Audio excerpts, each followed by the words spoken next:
and welcome to That's What I'm Trying to Tell You, the podcast where women from different generations sit down to share their unique perspectives on life, current events, and everything in between. So join us as we navigate through topics with laughter, a little wisdom, and a whole lot of authenticity. We are already in the midst of a conversation, but we will get to our topic eventually. Ladies, resume what you were saying. I forgot. We were we were talking about life choices and your career course, and I guess I could tie this into what would I tell my younger self? And that would be number one, to never have chosen the field of nursing. Never. Really? Would never do it again. And if anybody comes to me and says, "Oh, I want to be a nurse," I would say, do something different with your life. It's hard work. If you are idealistic and you think you want to save people and help people and all that, okay. But it is hard work, long hours. The pay is good, but sometimes it can be thankless.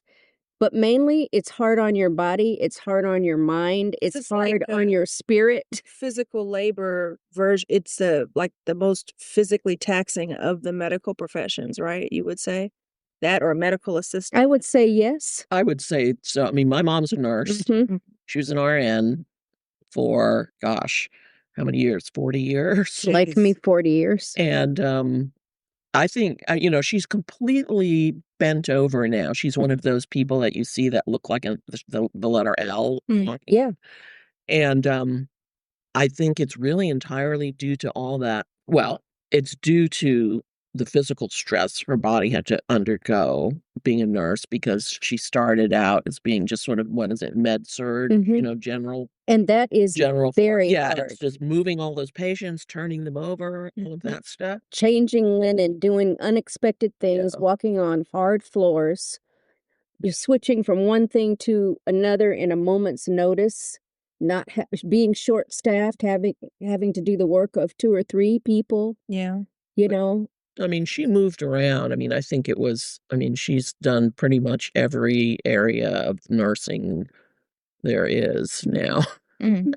So she eventually, she went from general medical floor, can't remember what you call that, med surg, to, what did she do? ICU, labor and delivery, NICU. There's one. Surgery. She was a surgical nurse for a while, but then she ended being a surgery intake person, which was probably it's better. Yeah, the least physically taxing. But yeah, I think it really does take a huge toll on your body, which I think a lot of people don't realize. A toll on your body and your emotions as well. Because I too, I started in foster care and then went to, actually, I always worked 2 and 3 jobs. And I started as a nursing aide before I even got my license. So was exposed to TB before I even graduated, taking care of veterans. So I have a positive TB test. I can never have a chest x-ray, took medicine for a year. You name it, I've done it too. I would just tell people, be ready, or choose a field that is less taxing. You can do nursing, but something like dermatology,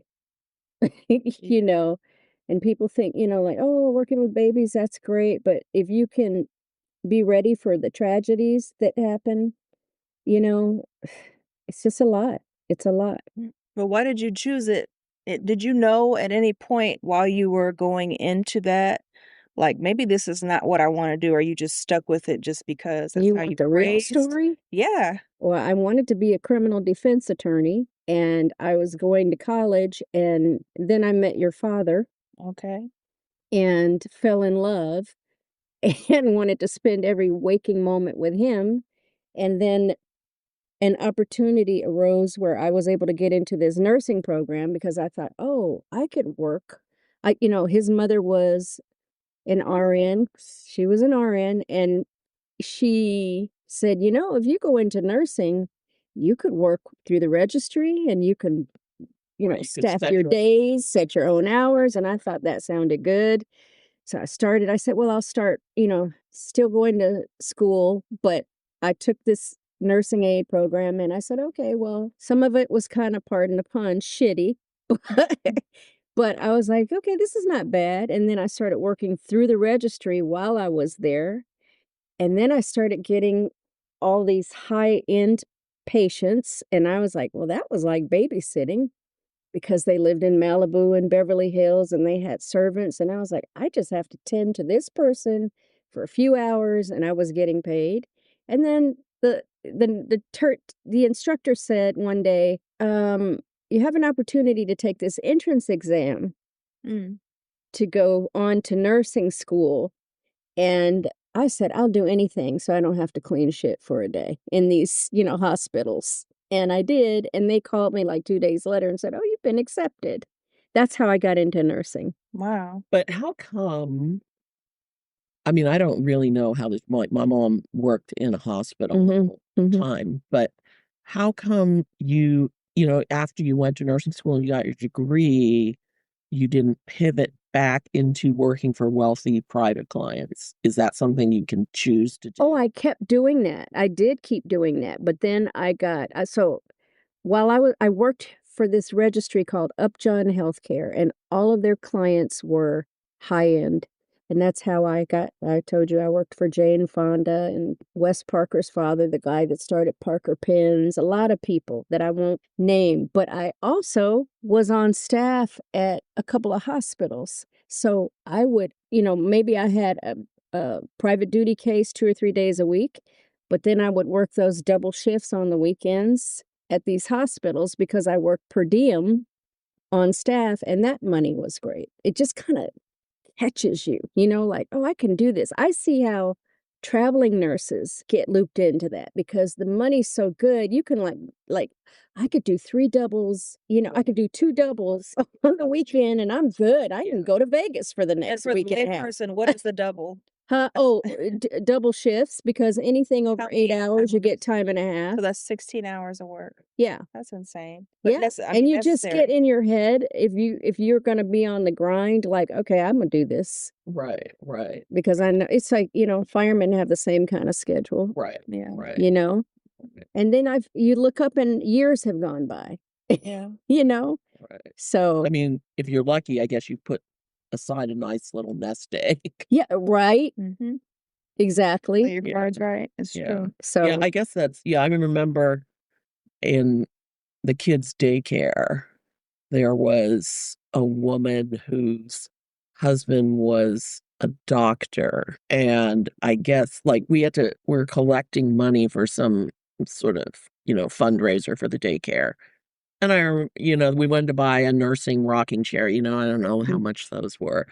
And I remember her saying, don't worry about collecting money. I'm going to tell my husband to work 1 shift in the ER and we'll pay for the whole thing. And I guess you can get kind of used to that. Exactly. Mm-hmm. And it's interesting you're saying that, because I remember when the schedule would come out during the time that I worked psych at this hospital, and people were clamoring because the nurses that had been there for years, the older ones really would be like, oh, they would take all the doubles. Right. And then you're left with the non-consecutive, you know what I mean? Right. Because they knew how to make their money. Right. So, and I'm sure that happens at your job. Oh yeah, for sure. Oh, really? Yeah, thankfully here lately in the past couple years, like during COVID and even before then, overtime was more generous, and now it has been cut back because the company has outsourced a lot of its data entry, which is what I do for the bank. So it's like here and there now for the last 2 years. So I guess it's cheaper for them to outsource it to someone than to pay one of their own people time and a half. Or hire just more of their workforce to do the data entry training. The guy that's head of the department that I work in claims that they couldn't hire people to do data entry because no one knows how to type because everyone uses a cell phone. Which Right. I was like, that doesn't make sense, but okay. Well, we'll play along. Just a complete side note. One of my kids went to had to find a high school because his previous school only went up through middle school. So we're looking at all these different high schools, and there was one that we really wanted him to go to, and he couldn't, didn't get in that year, and they were like, "We'll try again the next year." And so he went to this high school for freshman year, which wouldn't have been a top choice, generally speaking. I mean, we did it for certain reasons, but the academics there weren't very great. But he says that the one thing he learned at that school was how to type, because they had a requirement that you had to be able to type 40 words a minute. Wow. And- Really? Yeah. And he said, well, that actually was quite useful. That's Can interesting. imagine. Taught him how to, you correctly put your hands on the keyboard. I mean, Native speaking. yeah, I'm old enough that I took typing in high school. I did too. I took typing Mhm. and I took business Class. accounting Wow. because I was like, Mhm. I was scared that I wouldn't get into college and that I needed to be able to have a way to make money. Mm. So I knew Mhm. that if you could type, and I could type fast, so I could type like 90, 100 words a minute. That's the same with me. You learned that in high school. Exactly. Right. And it was very interesting to me who was in the class with me. Mhm. Because, I went to a big public high school, and you kind of got tracked into, I don't know what they call it, like high potential, right? It's sort of like if you showed aptitude, I don't know, on some standard test at some earlier point in my life. So I was generally on this, what they called the HP track for, like English, history, that kind of thing. Mm. For some reason, they thought I was remedial in math. And so I Talk to my parents. Yeah, well, I don't know what my parents were totally hands off my education. They were like, "This is the public school, that's where you're going, and we're not talking to you unless you get less than an A in something," right? Wow. When I went into the high school in ninth grade, I was really lucky that the math teacher I got was the same math teacher I'd had in 8th grade, like he'd moved up to the high school, and I'm in this math class learning how to do long division in Ninth grade? 9th grade. Not And algebra. right, and the teacher looks at me and he's like, "What are you doing here?" I'm like, This is the class they gave me." Mhm. And so he said, "That's totally." So then he was the one who was responsible for getting me into algebra, not my parents. But anyway, so for the most part, I was in this HP track, and so all the students that were with me in class. I grew up in a college town, a very liberal college town. And so all the professors were committed to public schooling. So I was in school with all of these kids whose parents were professors. And so that's who I had in like my English class and the academic classes. But because I didn't really know whether I was going to be able to get into college or not. For some reason, I thought I wouldn't, which now when I look back on it seems stupid. But I was obsessed with the idea that I was going to have to be able to earn a living. So I decided to take these business classes, and it was interesting because in these business classes was a whole different group of people than were in all my other classes. Like none of the kids I was in English with or history or math took those business classes. Wow. Yeah. Yeah. So it was interesting that I had a whole different set of friends from those classes. So But I have a question for you. Why were you obsessed, or why did you have the fear that you wouldn't be able to earn a living? Where do you think that came from? oh, I think it maybe. it must have come from some kind of parental thing, but I don't really have much recollection of that. Could just be your personality that you're like a more self-sufficient person. Yeah, I guess so. I started working when I was, well, I had quite a babysitting business going by the time I was 10. Wow, And I that's was great. babysitting kids that were 8. It was kind of Oh, ridiculous. hustler. Oh my God, I started working at 14. I asked for a phone. Go out. That's a whole nother story, but Well, yeah, by the time I had my first paying Social Security type of withholding job Mhm. when I was, what was it? Maybe 14. Like it That's was a me. sophomore in high school Yeah, was when I same. started working. And it was actually due to my typing skills. Wow. So Really? that was good. Great. That's great. See, a useful Good. skill. That's what I Oh, always. yeah. They don't teach that in Yeah. school anymore. Like there was home economic and What's shop that? and business. But those are like No. they're life skills and they're also professional Well, what's skills. funny, I mean, I to this day hear when I wash dishes, hear the home ec teacher saying, "You don't need to squeeze the whole bottle of soap into the dishwater. You just need a little." Yeah. And I'm like, I remember her name. Yeah. Loudmore. Like, Wow. I'm like, that's weird that this person made such an But do you, impression. let me just take this somewhere else. Do you realize how many, and I'm sorry, I'll say people, I won't even say Gen Zers, millennials, don't realize that you don't have to do that, or that, I got to tell you, one of the things that irritates me now when I look at TikTok or a YouTube video and they're like, "Oh, this is a new hack." And I'm like, "You mean a freaking shortcut that we used to do Right. back in the day? Like, really?" Like I watched one the other day about, "Oh, look at this. You can shave your soap and wrap it in foil and create your own scent thing." And I'm like, "That's right. what they used to do when I was a kid. Yeah. They used to shave their soap and use it to wash clothes." I Right. remember. The heck? But anyway, that's a whole nother subject, but that's interesting. I too. Sorry, didn't mean to talk over No you. problem. When I was in college, I was in the marching band, and we were, I was the uniform manager, and so you were responsible for maintaining your uniform. And What did you play? I played alto sax, Nice. which incidentally I learned in order to join the marching band because I actually took piano all my life and Same here. can't march a piano.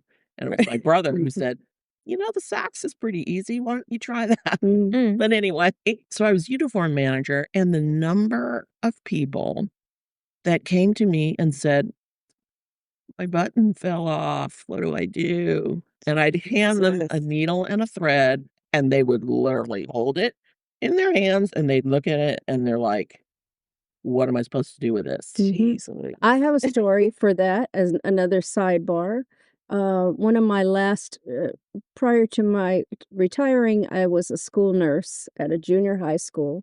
So when a kid gets sick or something happens, you call the parent and they'd come in and I'd say, "Okay, you can't stay here. This happened, that happened. You can't stay here. Call your mom." And I would hand them the phone. On more than 10 occasions, they would look at me and I, go back to writing my notes or whatever I'm doing, and they're still standing there. And I'm like, "What do you?" Did you hand them a landline? I handed them a landline phone, a push button, not even a dial, a push button phone. And I'm like, what are you doing?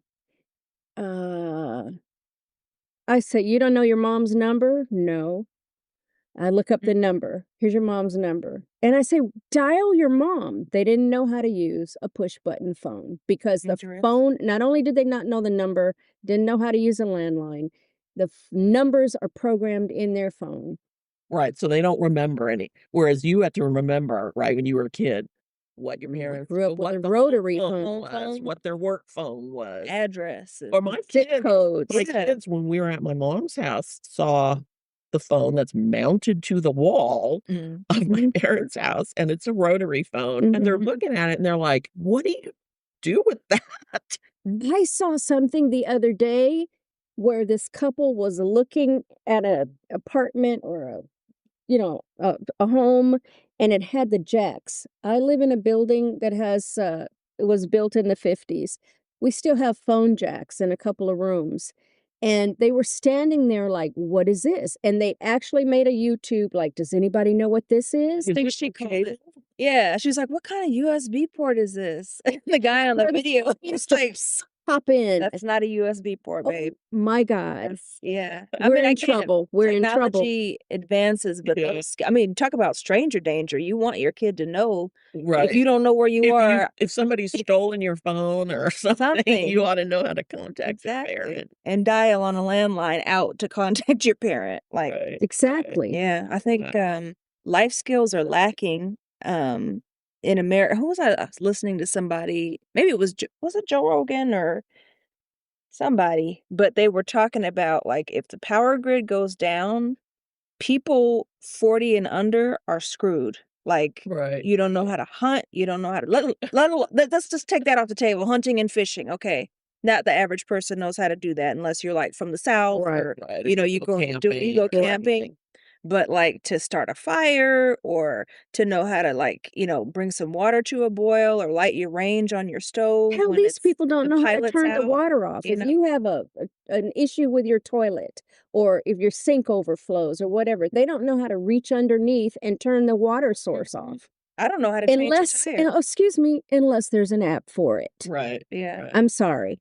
Oh, my dad made us Same here. how to change a tire, and then he would time us to see how fast we could change it. That's good. Yeah. That's good. Stressful but necessary. I remember when I got my license, my father said, "Come here," and I was like, How to "What does change he your want?" tire, how to check your oil, All of that. This check is for the the air. water. Exactly. and my dad, check the air in your spare. Always got to make sure you check Always. the air in the spare. Mhm. Now cars don't even have spare tires. Right. It's crazy. Right. Or no oil if you drive an electric car or Right, right. No. It's a whole different. It's really scary to me, and it has, I wanna say it has dumbed down society, and, here I go again, and I'm sorry, I apologize to our audience, but But that's what you're trying to tell them. I'm over 60, that's what I'm trying to tell you.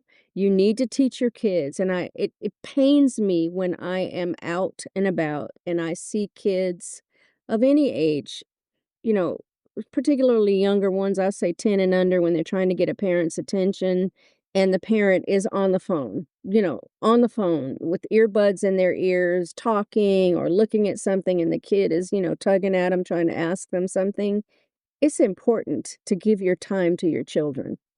And there's a generation of parents that grew up with phones too. I don't think any parent should have their headphones in their ears Neither do I. ever when you're with your kid. Neither do Right. I. There's no reason. There can be no reason There is to a have your headphones in when you're with your kid. I agree, and I'm gonna go one more and say, you told me, Jay, about this saying, I don't remember where you heard it, but when you have a child, when you have a baby, you look at it and you have to really think, and I was just telling a friend this the other day, if you're lucky, if you're blessed, you have 18 summers with that child.